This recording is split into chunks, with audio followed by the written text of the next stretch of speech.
Hey there, Alicia here, sound architect and creator of Cryptowaves, a project where I take cryptocurrency graphs and convert them to sounds.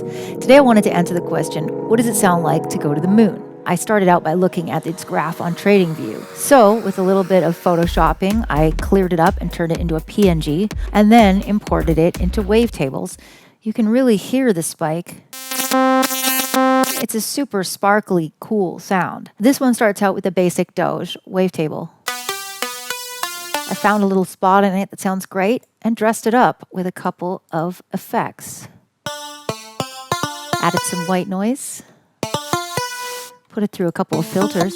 An EQ, some granular delay, and a compressor later.